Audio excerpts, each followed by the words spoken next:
नमो नमः। साथियों, आज हम पढ़ने जा रहे हैं सपनों के से दिन, जिसके लेखक हैं गुरदयाल सिंह।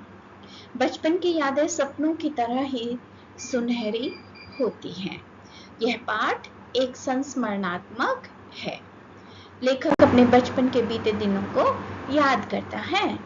हम सबका एक बचपन होता है और बचपन भुलाए नहीं भूलता। इतनी खट्टी मीठी यादें हमारे साथ जुड़ जाती हैं, जो कभी गुदगुदाती हैं तो कभी सताती भी हैं। आपको वे कौन सी यादें हैं जो बहुत गुदगुदाती हैं या फिर सताती हैं? बचपन के वे सुनहरे दिन सपनों की तरह मन में सदा जीवित रहते हैं। जब हम साथियों के साथ खेलते कूदते हैं, जब हम स्कूल में पढ़ते लिखते हैं, सहपाठियों के साथ पढ़ना लिखना, खेल के मैदान में साथ में खेलना, गप्पे लगाना, ठीक है, तो वह जो एक आनंद का क्षण है, वह एक संस्मरण बन जाता है, मीठी याद बन जाता है। इस पाठ के मुख्य उद्देश्य है बाल मनोविज्ञान। बाल मनोविज्ञान में बच्चों की स्वाभाविक प्रवृत्तियों और भयंकर मार खाने के बाद भी खेलने की अदम्य ललक को समझना, पुरानी यादों का मूल्य, बीती हुई सुनहरी यादों, मिट्टी की महक और बचपन की मासूमियत का एहसास करना, विद्यालय का अनुशासन देखना, पुराने समय की शिक्षण पद्धति, आर्थिक तंगी और गुरुओं के कड़े अनुशासन का एक विश्लेषण करना। यह एक इस पाठ का मस्तिष्क आरेखन है, जिससे बचपन की स्मृतियां, विद्यालय जीवन, मित्रता, प्रकृति प्रेम और संस्मरणात्मक पल उजागर होते हैं। इस कहानी की जो मुख्य बातें हैं, फैक्ट्स हैं, वे हमारे सामने आते हैं। जैसे इसका भाव है, ठीक है, बचपन की स्मृतियां, मासूमियत, प्रकृति प्रेम, कड़ा अनुशासन, मुख्य घटनाएं और फिर इसका संदेश। भाषा शैली, मुख्य शब्द। लेखक का एक जीवन दर्शन देखें कि पहली पीढ़ी के शिक्षार्थी एक अत्यंत साधारण परिवार से उठकर शिक्षा प्राप्त करने वाले, जिन्होंने ग्रामीण यथार्थ को करीब से देखा।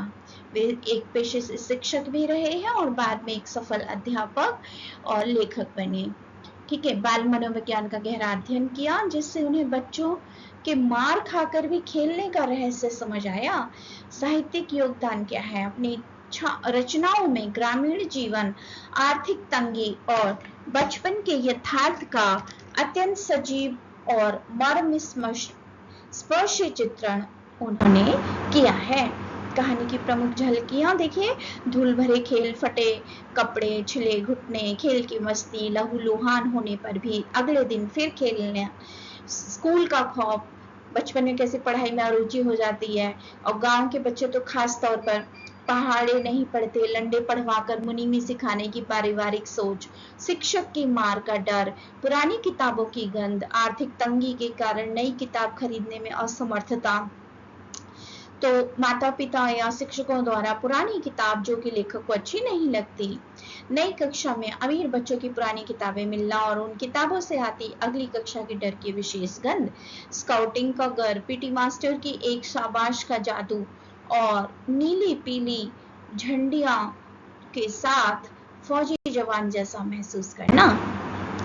अब देखिए इस पाठ की समरी या सार।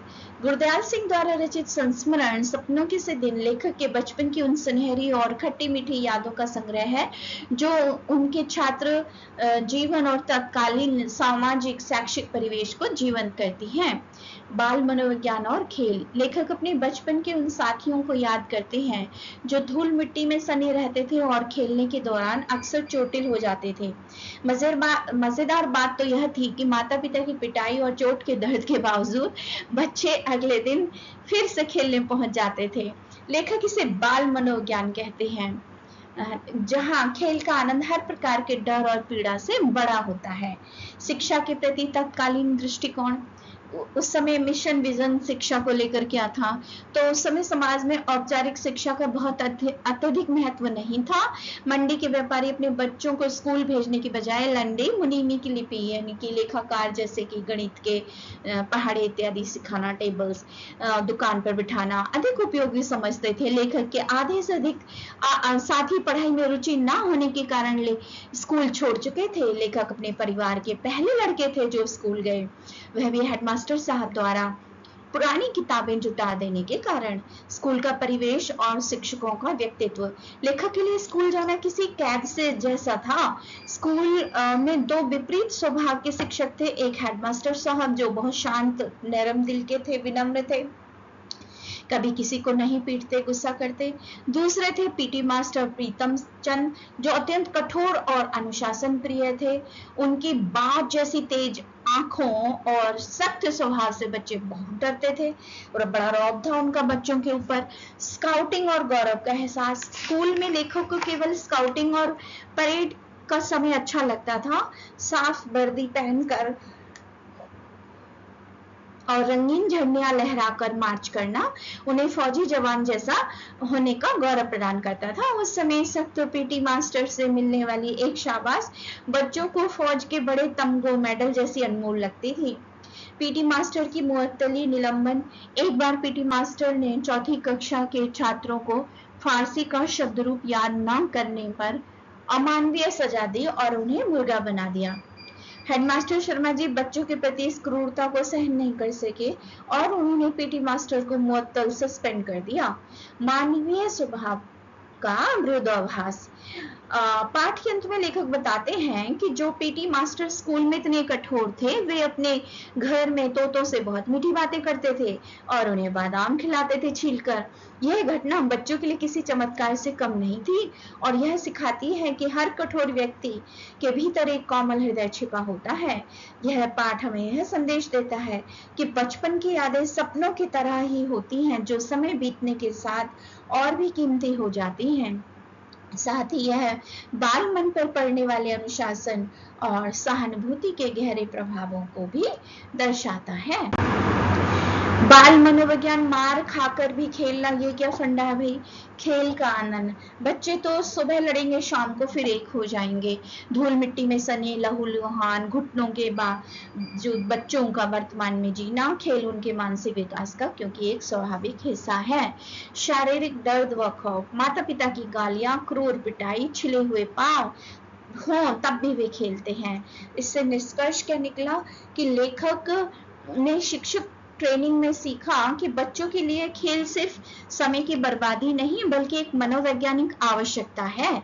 ज्यादातर सहपाठी गरीब व्यापारी परिवारों से थे जिनके लिए लंडे पढ़कर मुनीम बनना, अकाउंटेंट बनना यानी कि स्कूल जाने से ज्यादा सस्ता सौदा था जो हिसाब किताब रखते हैं।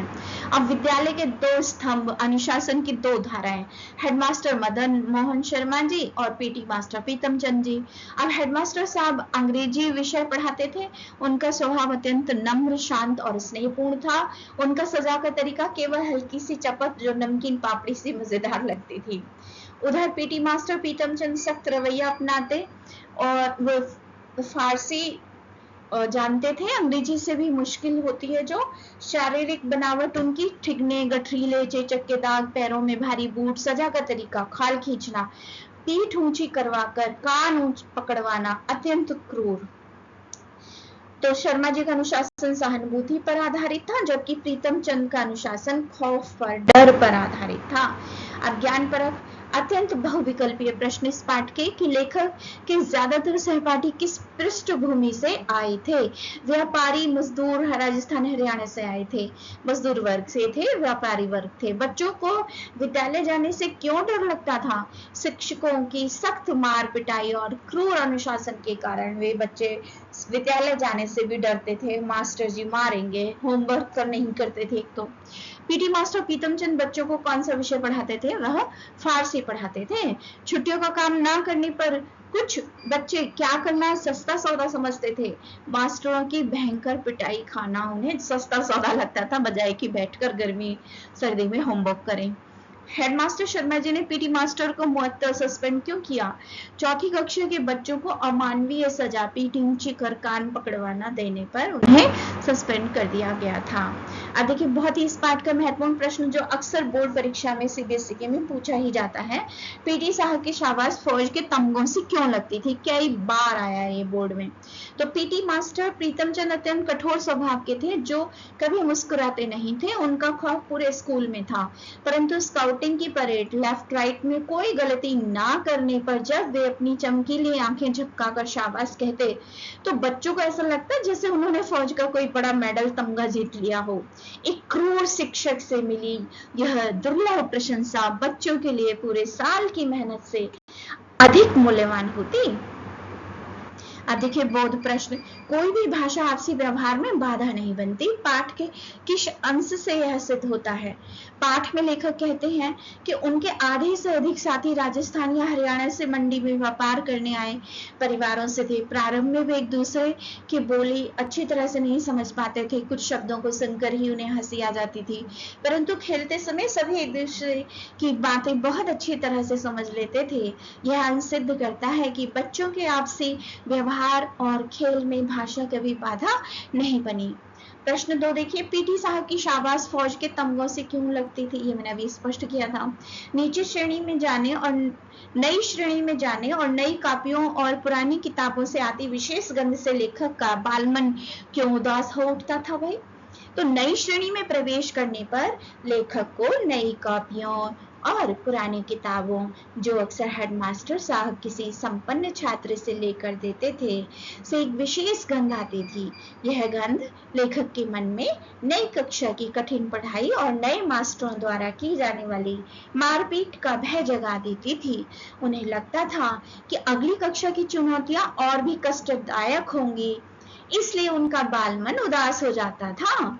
प्रश्न 4, स्काउट परेड करते समय लेखक अपने को महत्वपूर्ण आदमी फौजी जवान क्यों समझने लगता था? स्काउट परेड के दौरान जब लेखक धोबी की धुली साफ वर्दी, पॉलिश किए हुए चमकदार जूते और जोराबे पहनते थे शौक सैनिक के, तो उन्हें अपनी वेशभूषा में बदलाव महसूस होता था। पीटी साहब की सीटी पर जब वे एड़ियों की ठक ठक करते हुए लेफ्ट राइट मार्च करते तो उन्हें लगता था कि अब वे साधारण विद्यार्थी नहीं बल्कि देश की सेवा करने वाले महत्वपूर्ण फौजी जवान बन गए हैं।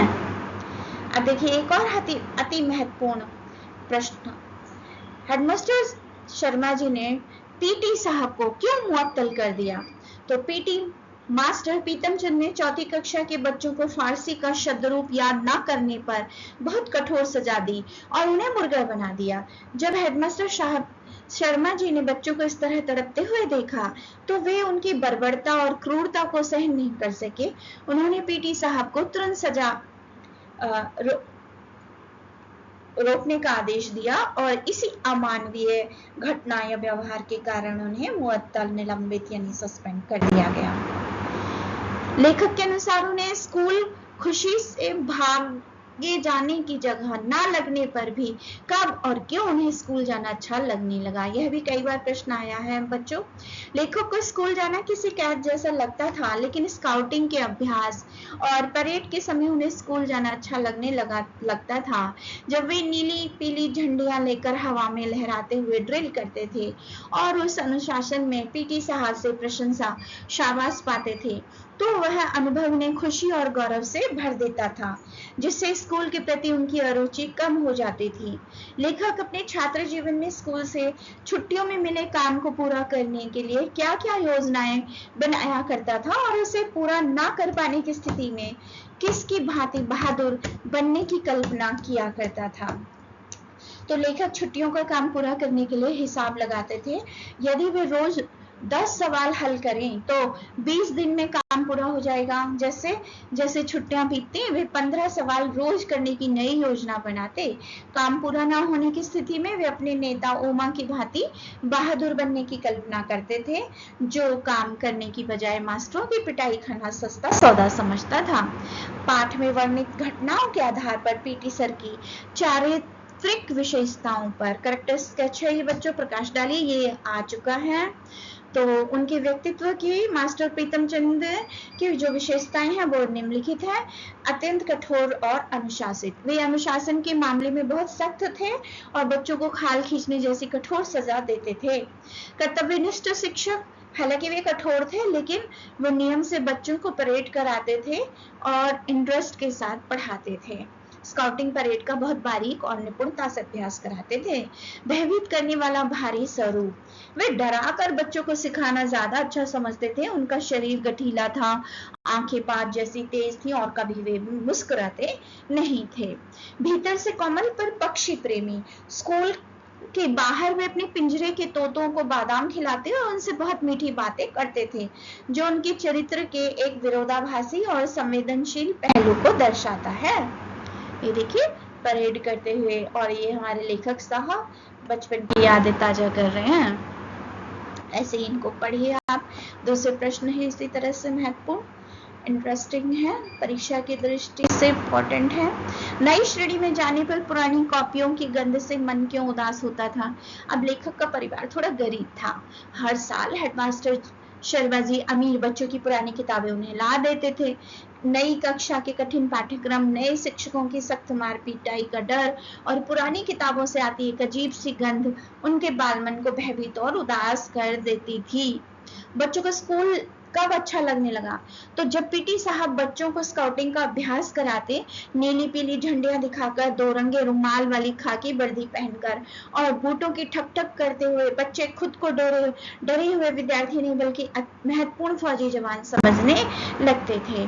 अब इस पाठ के जो महत्वपूर्ण मुहावरे आए हैं, जो कि सीबीएसई बोर्ड परीक्षा में आते हैं पाठों में से, चमड़ी उधेड़ना आ चुका है, बुरी तरह मारना पीटना, पीटी मास्टर सजा के रूप में बच्चों की चमड़ी उधेड़ देते थे। सस्ता सौदा, अधिक लाभ का काम या कम कष्टदायक विकल्प, काम करने की जगह पिटाई खा बच्चों को सस्ता सौदा लगता था खाना। खाल खींचना, अत्यंत कठोर दंड देना, पीटी साहब खाल खींचने के मुहावरे को स्कूल में प्रत्यक्ष कर दिखाते थे। धक धक करना, अत्यधिक भयभीत होना, फारसी की घंटी बजते ही बच्चों की छाती धक धक करने लगती थी। शब्द ज्ञान, प्रशिक्षण, संज्ञा, ट्रेनिंग, किसी कार्य की विधिवत और व्यवहारिक शिक्षा प्राप्त करना। लंडे, संज्ञा, हिसाब, किताब लिखने की प्राचीन पंजाबी लिपि व्यापारी वर्ग अपने बच्चों को मुनीम बनाने के लिए सिखाते थे। बहाल, महकमाए तालीम, यानी कि महकमाए तालीम शिक्षा विभाग। मुअत्तल यानी कि सस्पेंड, बहाल, पुनः अपने पूर्व पद को आना। तार्किक क्षमता आधारित प्रश्न सीबीक्यूज हैं, इन्हें आप हल करिएगा। ये हॉट्स हैं। पीटी मास्टर प्रीतम चंद के व्यक्तित्व में विरोधाभास कैसे झलकता है। विद्यालय का क्रूर रूप, चौबारे का कोमल रूप, इसी से पता चल जाता है कि सबसे कठोर दिखने वाले इंसान के भीतर कहीं ना कहीं कोमलता छिपी होती है। यह पेशेवर कठोरता और व्यक्तिगत संवेदनाओं के बीच का एक अद्भुत मनोवैज्ञानिक चित्रण है। सपनों के दिन बचपन की यादों का एक सफर है ये कहानी, है ना। बचपन की मस्ती, स्कूल का द्वंद्व, अनुशासन और व्यक्तित्व का प्रभाव किस तरह से मास्टर प्रीतम चंद और हेडमास्टर साहब की तुलना करके बताया है। फिर छुट्टियों का चक्र, स्कूल के प्रति नजरिया, आर्थिक सामाजिक स्थिति का कैसे वर्णन किया गया है, स्काउटिंग का गौरव, बच्चे सीख और अंतिम संदेश देखिए। पाठ का संदेश क्या है। अनुशासन बनाम सहानुभूति, बालपन में खौफ और कठोर अनुशासन से अधिक प्रेम और सहानुभूति का महत्व होता है। हेडमास्टर शर्मा जी का दृष्टिकोण एक आदर्श शिक्षक का उदाहरण प्रस्तुत करता है। बचपन की अनमोल यादें, बचपन चाहे कितना भी आर्थिक तंगी, फटे कपड़ों और दुखों से गुजरे, उसकी यादें हमेशा मनमोहक और सुनहरी होती हैं। लेखक का यह स्मरण सिद्ध करता है, एक हिरण दे दिन चार, खेलने के दिन बस 4 ही होते हैं और वे हमेशा के लिए अमर हो जाते हैं। तो सपनों के से दिन एक सुखद समापन इस तरह से होता है। आपकी भी बहुत सारी मीठी यादें बचपन की होंगी। गली मोहल्ला का बेपरवाह खेल, दोस्तों के साथ किताबों की सौंधी मोह, विद्यालय में स्कूल का अनुशासन आपने भी देखा होगा। ननिहाल की मीठी यादें, लेकिन दोस्तों के साथ पढ़ाई की मीठी यादें, बचपन की यादें ही जीवन के असली कोश हैं। वीणावादिनी चैनल को लाइक, शेयर, कमेंट करें, बेल आइकन दबा के अगली वीडियो की सूचना सुनिश्चित करें, क्योंकि यहाँ मिलते हैं आपको ट्रिक एंड टिप्स के साथ में एक्सप्लेनर्स चैप्टर्स के ग्रेड 8 to 10 और साथ ही एनसीईआरटी सॉल्यूशंस, एमसीक्यूज, सीबीक्यूज और थॉट्स और भी बहुत कुछ। शुभ दिवस।